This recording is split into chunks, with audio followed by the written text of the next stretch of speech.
My name is Joanne Drake. I'm the Chief Administrative Officer at the Ronald Reagan Presidential Foundation and Institute. Previously, I served as the Chief of Staff to President and Mrs. Ronald Reagan in their post-presidential years, pretty much for the last 10 years of their lives. As such, I was given various items by both of them throughout those years to put in my safe. And I found a few fun items that I thought we could share today. So one of the items that I found when I was going through the safe was Ronald Reagan's first Social Security card.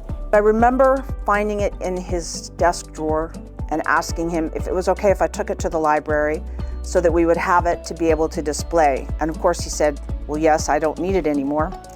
What I find interesting about it is if you compare it to your own Social Security card today, there's a big difference. At the top of this Social Security card, it says Social Security Act. And it has his name, Ronald Wilson Reagan, and it was issued at the Central Sportscasting in Davenport, Iowa.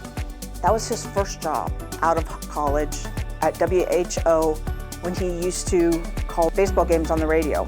His ability to think on his feet quickly, he gave a lot of color to those games.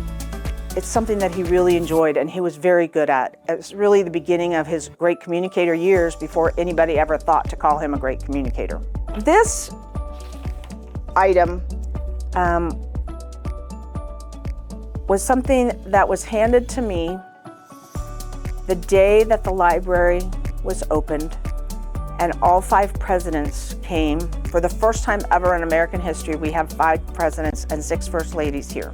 Along the way, we had somebody assigned to getting every person to sign their name, all the presidents to sign their name, of course, starting with Ronald Reagan.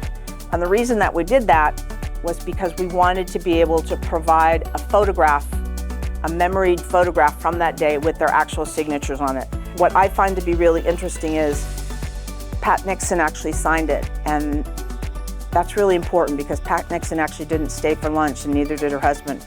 She fell ill that day at the end of the ceremony. I think this was her last public event. She wasn't well. She had made a huge sacrifice to come here. It was not, overlooked by the Reagans. They were so grateful that she had come here. The President Nixon told us when she fell ill that day that she really wanted to come here. She felt it was really important to be representative of the presidents and the first ladies. So I feel really grateful that we have her signature. We have George Bush's, and what's interesting about George Bush's is he signed it twice, and so did Barbara Bush on the back. I'm not really sure why they signed it twice, because both signatures are exactly the same, but they're the only ones that did that. So we have this collection. It's kept in my safe. I'm not sure what we would do with it other than it's a fascinating collection of presidential signatures. We know them to be original signatures. They were done with a pretty good dark Sharpie pen so that they wouldn't fade over the years. And yes, it will be a way for people to authenticate their signatures, for sure.